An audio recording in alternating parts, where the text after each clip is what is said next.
You're now watching the Vision Channel, where Habakkuk 2 and 2 says, write the vision and make it plain, so they that see it can take it and run with it. This is the channel where faith and vision collide to bring forth a manifestation. You're watching the Vision Channel.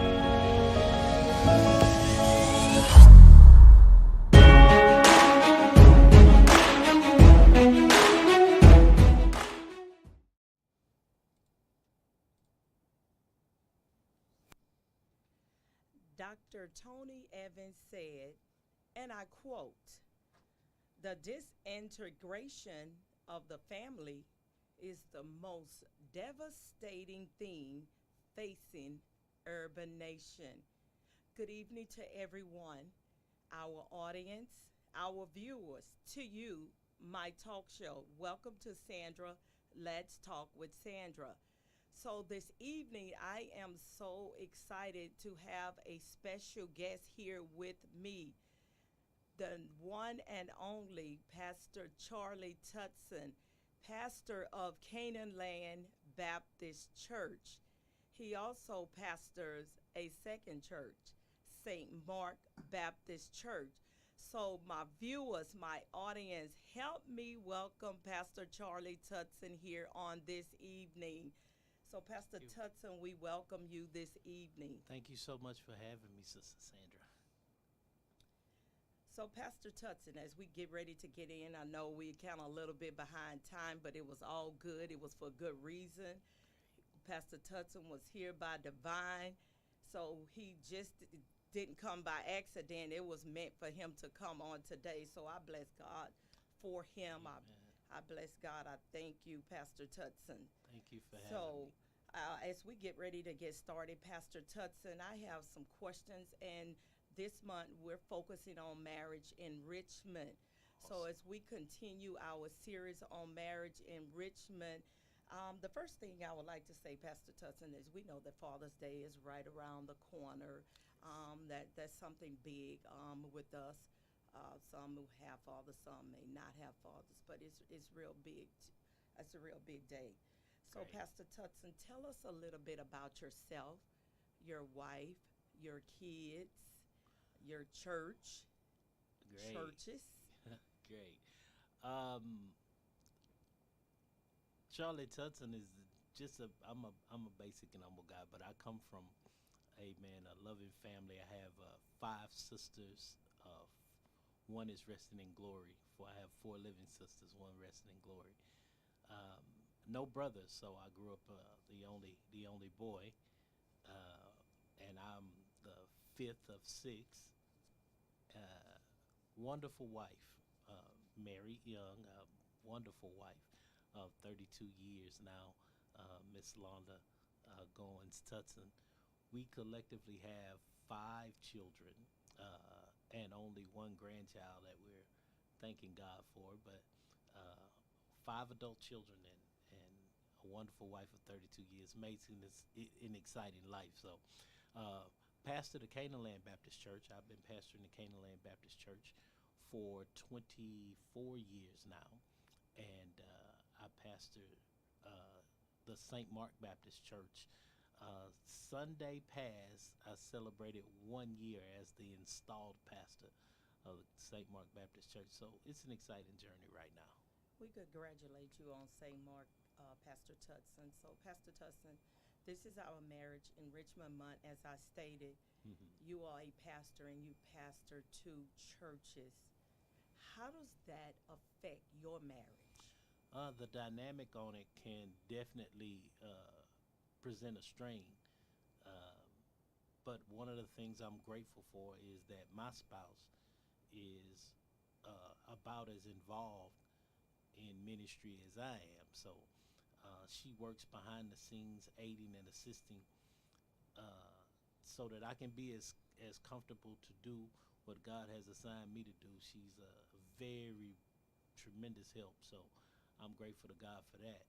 And her involvement in aiding me with pastoring these 2 churches actually has created a second date day for us, because we get a chance to spend extended time together on Sunday, whereas Sunday was normally a day, we had to worship and work with each other. So um, the second church where she gets to spend extended time with me is a joy to me. So So, Pastor Tussin, before we go any further, there are listeners who's listening out there.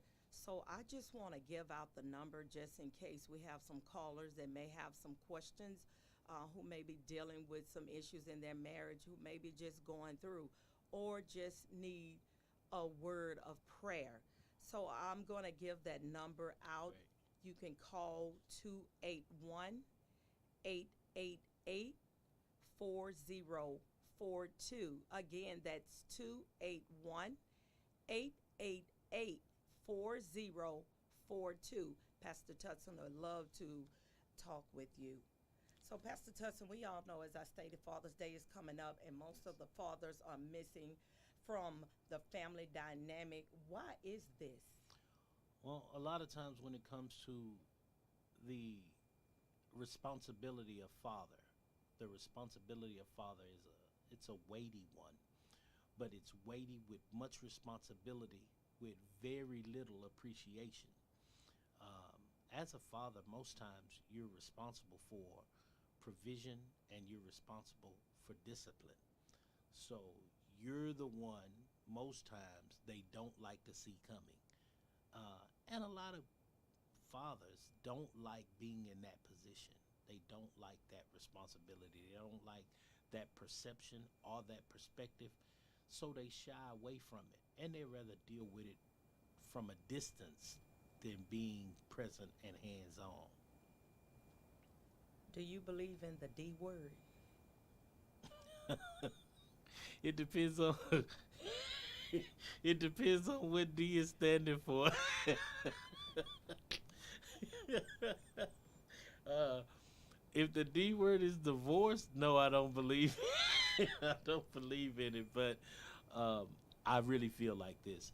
In most cases, when you use the biblical approach, okay, if you use a biblical approach, if you let the Bible serve as your model, there are three biblical grounds where you can get a divorce. They are abuse, abandonment, and adultery. Now, I always believe that you should make every concerted effort to work past these issues if they are present. But if it's just no way to work through it, to work past it, to get around it, if there's no way, then by all means, for your safety, for your sanity, divorce would probably be the best option. So um, that's one of the things I come from a family where my parents divorced, but the dynamic around the divorce was for both safety and sanity and life for us. Even though it changed, we understood how solid it could still be, because even though our parents were divorced, their common ground was they wanted to raise their children. So I know the hands-on effect of just because you're not present in the home doesn't mean you have to be absent in their lives. You can still be present in their lives even though you're not absent, even though you're absent in the home. It doesn't remove the responsibility because you no longer have the same address. These are still your children, and you have to be present and participate. So, What strengthened a marriage? there are several factors that strengthen a marriage. The number one base one I'll point to is maturity. Maturity. You must be mature enough to know that the strength of any relationship is knowing your position and letting the position have more weight than your passion. A lot of people, to get married, you hear them say, "I'm in love. I fell in love." Well, if you fall in love, you can stand up one day and be out of it. So I was so in love. I fell in love. Love is a thing that you don't fall into. Love is a thing you grow into. It's maturity. It steps to. So once you recognize that it's more position than it is passion, your feelings, because they change every day, your feelings should not be what dictates if we're going to be married or not. It's the position. And if you got a second, the Bible gives us a position for. I try to use this because I don't want to get rid of the model. The man may have messed up, but the model was perfect. It's a perfect model. When God creates man, he gives him gold. It's Genesis 2:11. He has gold, and then he puts the man in the garden. And then he gives this man groceries. He gives him a grind. He gives him guidelines. And after all of these, then he brings him the girl. So if you get these things in order, because as a husband, a man aspiring to be a husband, these things are a part of your presentation before you qualify for the beauty of a female. You must have gold. It's your financial status. It's a part of your presentation. You must have a garden. It's your residence. It's a part of your presentation. You must have some guidelines. It's a part of your discipline. It's a part of the presentation. And these things collectively, once you present them, qualify you for the girl. No grind, no gold, no garden, no girl. But for some reason, girls are attracted to guys with with no garden, they have no garden, no grind, no gold. They have none of these things, but it's those things that qualify you for the girl. And if you don't have those things, then you shouldn't even be looking for a girl, because her number one assignment when God creates her, he gives her back to this man and says, "Here is your helper. She's your helpmeet." And she can't help you with nothing. Right. She has to have something to help you with. So it's not what she brings, it's what you have. Yeah, when we talk about what do you bring to the table? Well, he should have the table, the house, the gross. All of this is part of his presentation, and she comes to help you with these things. Now, if she has to take the lead because you don't have these things in place, then that's when we start to lose position and function in passion and feel, and your feelings change way too much for there to be any stability. So I like how you put that, Pastor Tussin, so well put together, and you hit on it in the beginning, because my next question was, can you fall out of love? So I say this, that because you grow in love, there can be what I call an awakening. Because love is not rooted in your feelings. Okay, love has feelings in it, but it's not rooted in your feelings. Love is a function. It's an action word. Love is not how you feel. Love is what are you prepared to do. And at some point, if you let what you feel dictate what you'll do, you won't do as much according to how you feel. But if love is the action, it's the root word. It's if that's what's going to be the verb, you will move even when you don't feel like it. Now, if you awaken one day and you realize, I'm tired of making this move because I don't feel the same way, it'll let you know that I don't think you fall out of love. I think because you grow into it, you may run out of it. I ran out of it because I've been doing this for so long, and I can't do this anymore. my God, I'm gonna ask that if you have any question for Pastor Tutson. He is this thus far. He has given us so much information as it relates to Marriage Enrichment Month. So if you would like to call in again with your questions, call 281 888 4042. 281 888 4042. Do you feel that sexual intimacy is the glue to the marriage? Sexual intimacy is a extremely important part. If it's the glue, then we're gonna have issues because as life goes on, what you are able to perform physically starts to variate and change. I strongly believe it's a very important part. Actually, according to Paul's assessment in 1 Corinthians 7, it's the reason we get married. You don't get married because, ooh, I like her, I like it. No, you get married because, listen to how Paul puts it. He says, concerning the things that I wrote unto you about, it is good for a man not to touch a woman. That means to remain single. He says, but nevertheless, to avoid fornication, let every man have his own wife, let every woman have her own husband. So the grounds, the atmosphere for marriage is God legalized sex. It's a very important part of the relationship. You should never take it off the table, and it should never be a bargaining chip to do or not to do something. As a matter of fact, a few verses following, Paul says that the wife does not have power over her body, and the husband does not have power over his. The husband has the power over the body of the wife. The wife has the power over the body of the husband.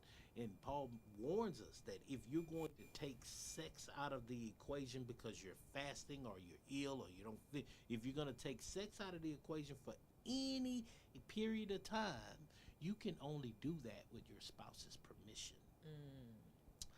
And a lot of people, that's what, you know, in marriage counseling, I try to give this bit of godly information that if this is a game that you play where you're taking sex and using it as a bargaining chip, you are putting your spouse in harm's way. Paul says when you take it off the table and deprive one another, you put them in the pathway of temptation, because the only things you desire are the things you're not getting. So keep it in there. Keep the home fires burning. Always keep those home fires burning. I've heard that, Pastor Tutson. Keep that fire burning. Keep it burning. Keep it burning. What is the role of the man? Now, today's society it's become fluid, but but it's changing daily. But as a husband, As a husband, yes. okay, as a husband, men don't like to embrace this responsibility. The word husband, it's two English words knitted together, house and band. So when I'm talking about being a husband, it's because you use the gifts God has given you to band the house together. The sexiest thing in the world to a woman is a banded house. You can talk, she like this. So if you have the house banded, if you have everything in order, as a man, it's your responsibility to use your physical labor to band the house. When it comes to your wife, here is our responsibility. Love her. Paul says, love her like Christ loved the church, which means the ultimate sacrifice for her is never off the table. Okay, if I love her this deeply, if death is the price that has to be paid for her, I'll die, because Christ did. So as a man, you have to be, number one, a provider, because providing is the extremely sexy. Then you have to be a protector. Be willing to provide and protect. As you provide and protect, a lot of the other responsibilities that you have as it relates to her personally will reveal themselves, because she'll open up as to, I appreciate the provision, I love the protection, I'd like this in addition. And the communication is also extremely helpful. But that's another point. Mm. So, what is the role of the wife? Now, wives have this unique responsibility of aiding and assisting.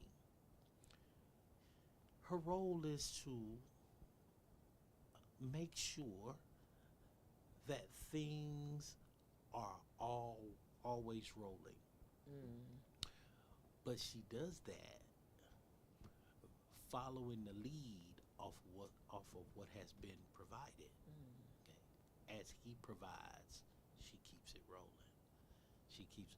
Um, if I can say this, I don't think there's anything more precious and valuable than a wife who is able to use what her husband has provided, because it elevates the entire house. Mm.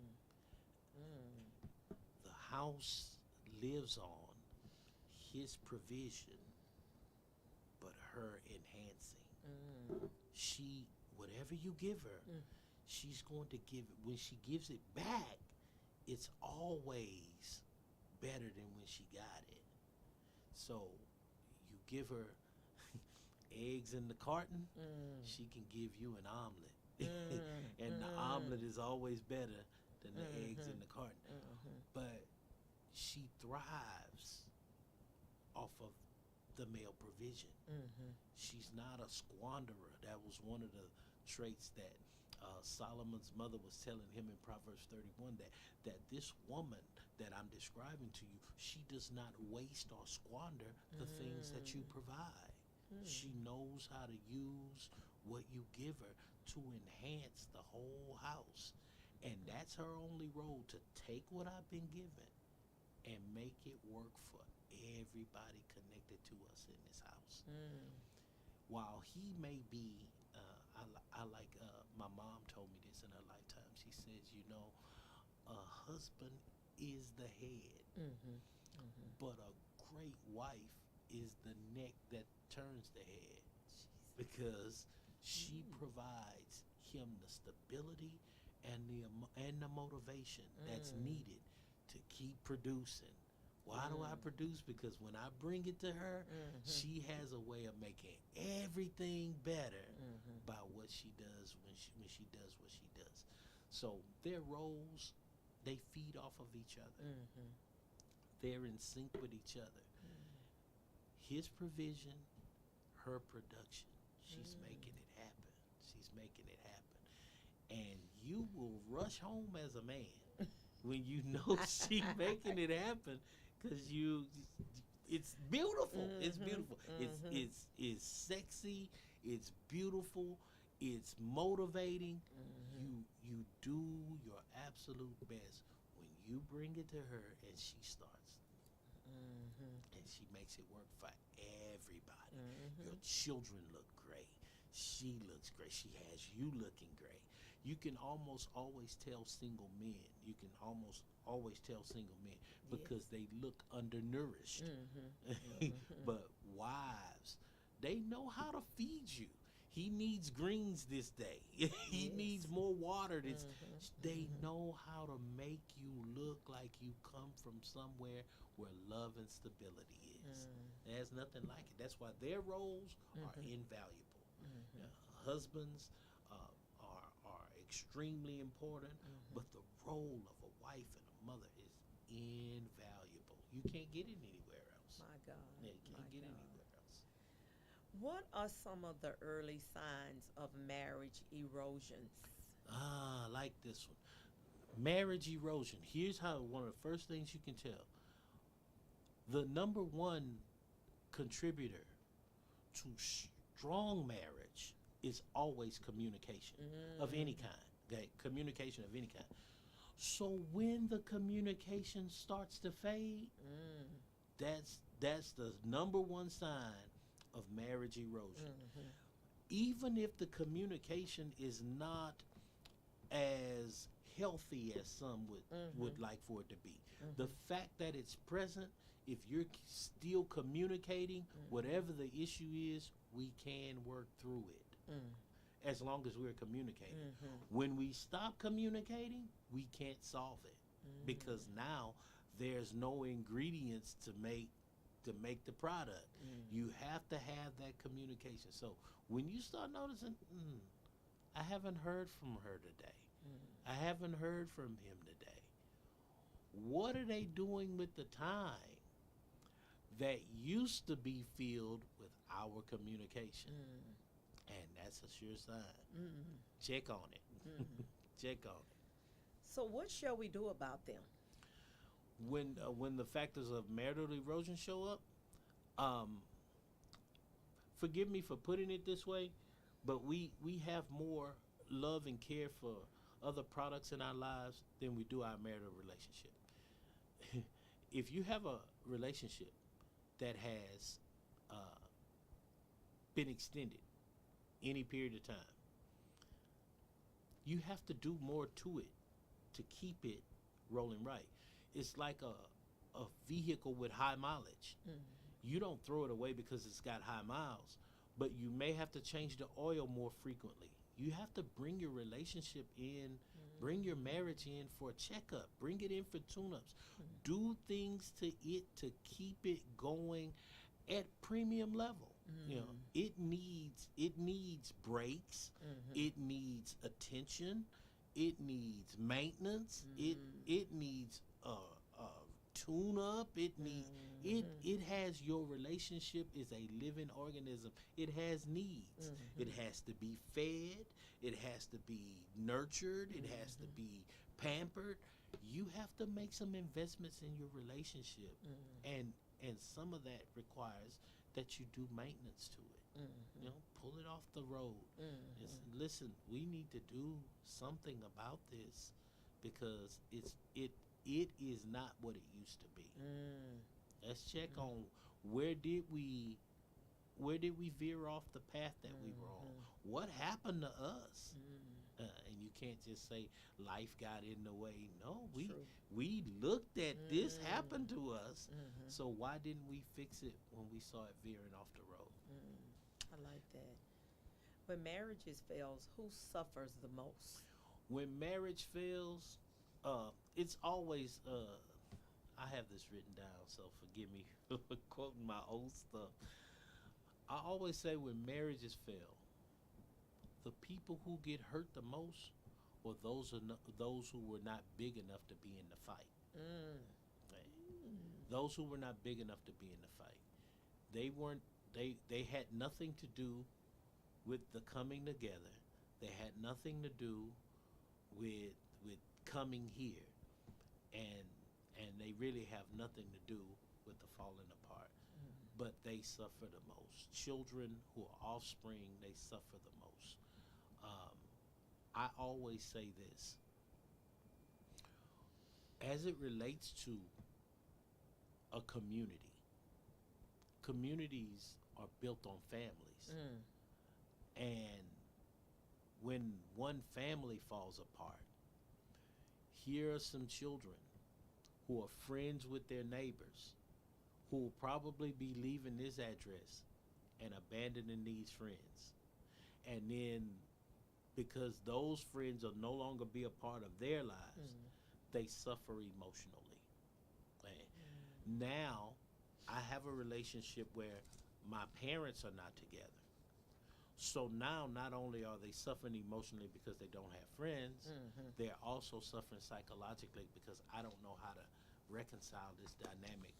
My dad is in one address and my mom is in another. So those children, that community, that church, they suffer when relationships erode and dissolve. I have to ask you this question. Sure. Tell us about your two churches. How did you get in the place to be able to pastor two churches? You gifted. My pastor always says he's still learning how to pastor one. How do you do it? Uh, it's number one. It is my gift from God, but I ended up in that position. I was basically gifted two churches. The one that I grew up in, I grew up in the Little Zion Baptist Church that evolved into the Canaan Land Baptist Church. My pastor retired, and I was his successor. So that's how I ended up pastoring the Canaan Land Baptist Church. Canaan Land Baptist Church at one time was in search of a building, just looking for. We had great church, but we were just looking for somewhere to call home. And I rented space from the St. Mark Baptist Church because their pastor at that time, the Reverend Ray Coleman, was like family to me. He's like, so he said, look, bro, move in with us. And because we don't have a lot of traffic here, you can do a lot of ministry here because, we won't be in the way. It was like, okay, well, I was comfortable leasing space from my brother for 6 years. I was comfortable, and God was blessing it. And one morning, my brother tells me, I got a call from God that I'm going to be moving. I don't know how soon, but I'm letting you know I'm going to be moving. And I had no idea. But for 6 years, he wrote this letter that if anything should happen to him, that the church should contact me about pastoring them. And he had like 24 of them. So he was prepared to present this letter every quarter for 6 years. Well, October of 2021, God called him to the Mount Zion Baptist Church in Cedar Rapids, Iowa. And the morning he announced that he was leaving, that letter came up, and they were like, well, he said if anything ever happened. Ironically, that morning I was preaching for him because he didn't want to preach his final sermon because he said it would be too emotional. So I was already at the address, already on the campus.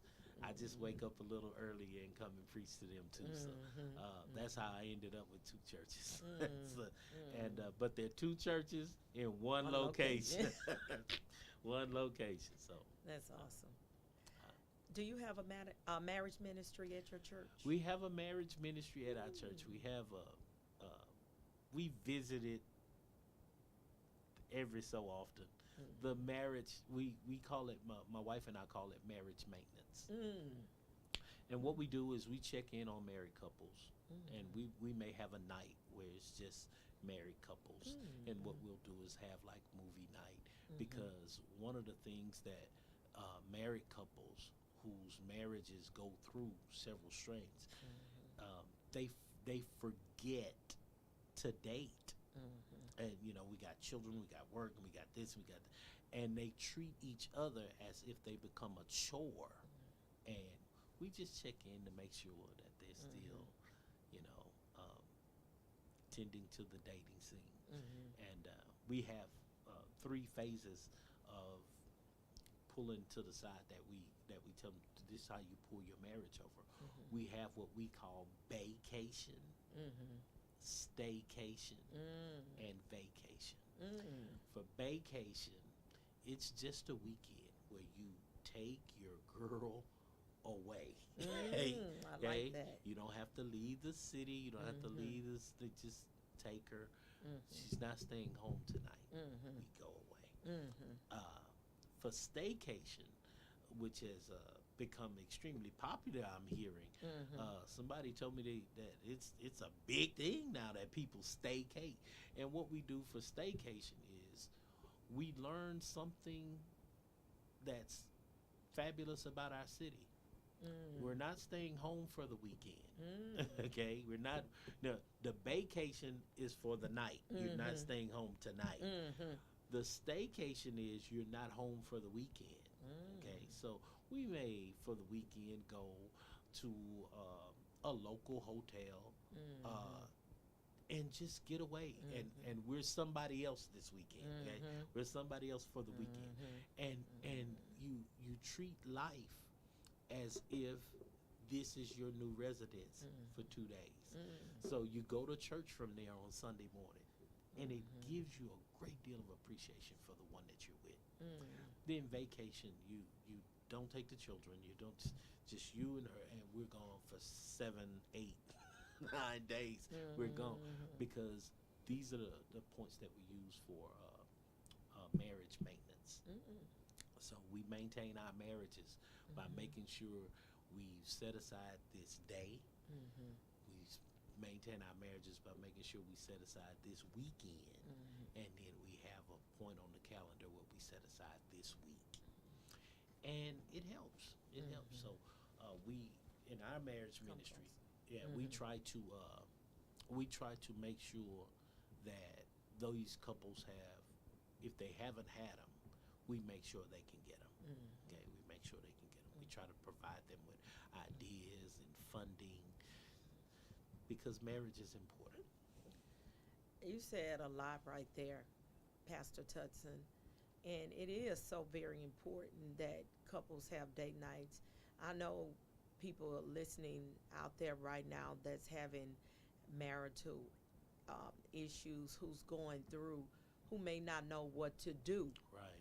But Pastor Tutson, I want you to give them a word of encouragement. I want you to pray, though, before we close out. But right now, if you would just encourage those marriage couples who's going through, who's dealing with issues, who just may not know how to handle it, who's maybe even contemplating the D word. Yes. So if you would give them some encouraging words. First, I want you to know that whatever trouble you are experiencing in marriage, it may be new to you, but it's not new to God. Take whatever issue you are having, take it to God in prayer. Prayer is still the most effective tool to handling any issue you may have. Then, I want you to take a moment and look at your spouse. And if you can't remember a reason to go forward, take a look back and remember why you got in it. There's something about that person that made you want to sacrifice and surrender everything that you are just to be with them. I guarantee you, if you would take a moment after prayer and examine that aspect, you will find that what they were when you first fell in love, even though I don't like the term, when you first fell in love, that element is still present. And we build on what we have, and we work on what we don't have until we get where we need to be. I want to pray with you about that because prayer, I believe, will help us all see which direction to go and what to do. And because God honors and ordained marriage, He will see you through. So God our Father, we bow before your presence. Jesus. In humble submission and in complete surrender. I pray for that couple tonight whose marriage may be experiencing turmoil and turbulence. I pray that you would let them know that it's just rocky for certain moments, that it's only troubled for certain seasons, that you have a season set aside in their lives for them to experience the love, the beauty, the honor, and the rejoicing that comes from being engaged in an organization that you have ordained. Marriage is instituted by you, and your hand is always somewhere in marriage. So I beg of you in the name of Jesus that you would visit the couple that's going through. Give them your peace. Give them joy. Give them love and give them harmony. Remind them of the good times that they had in the past and provide them with the opportunities to experience those who just don't know which way to go and don't know what to do. Remind them that you are just a look away. If they would look unto the hills from which cometh their help, you will rain help from heavenly headquarters and bless their lives just the same. Remember those of us that are walking in holy matrimony, doing our very best to please you with the steps of our lives. Bless us as you see fit. We receive your favor in advance, and we say thank you. In Lord. Jesus' name In we pray. Jesus' name. Amen. Amen. I want to thank Pastor Tutson for that prayer. Like I said, Pastor Tutson, we have people that's listening who's just been challenged in their marriage and just needed that encouraging and that those encouraging words and that prayer you just prayed. So I pray that something has been said here on tonight. So again, if you have any questions before we close out in the next few minutes for Pastor Tutson, he will answer your call. That number is 281 888 4042. He'll hang around for a few minutes if you just need to talk with him one on one. So as I get ready to close out, tune in with us on next week. And my special guest will be Reverend Henry Williams. We will still be talking about Marriage Enrichment Month because God is a God that has ordained marriage, and we have a call that's coming in at this time for Pastor Tutson.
We're going to let Pastor Tutson answer that question of that caller.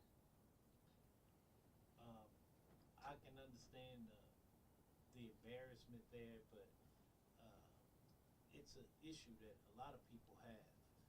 The thing is, we have to get into each other, get back into each other, um, get back into her, and bring her into a space where she is into you. Those sparks still fly. Those sparks are still present. They still fly if you would just put yourself in a position where the friction can occur. Sparks don't come where there is no friction. So I bind the spirit of separate rooms in the name of Jesus, because nothing gets better when you separate. You can only work it out as you get closer together. I recommend that you start using more contact, more physical contact. Hold her hand, rub her hair, put her in positions where you start to realize there's something about her that has kept you guys together for 20 years. So stay with it, stay the course until you see again what got you there in the first place. Caller, I hope that helped to answer the question that you were calling in on. I pray that God would do a work in that situation. So I want to again thank Pastor Tutson. It has been a blessing and a privilege to have him on tonight to come out and bless those and encourage those who's just going through or just need just a little encouragement or a little push to know that God is still on the throne. Yes, Lord. So trust God and know that God will work out any situation. All you have to do is put forth effort. God can do anything but fail. And marriages are ordained from God, right, Pastor They are Tutson? ordained from God. So we bless you on tonight. Thank you, Pastor Tutson. It has been a pleasure. We have to do this again. I have truly enjoyed it, and I've been encouraged myself because some of us are waiting.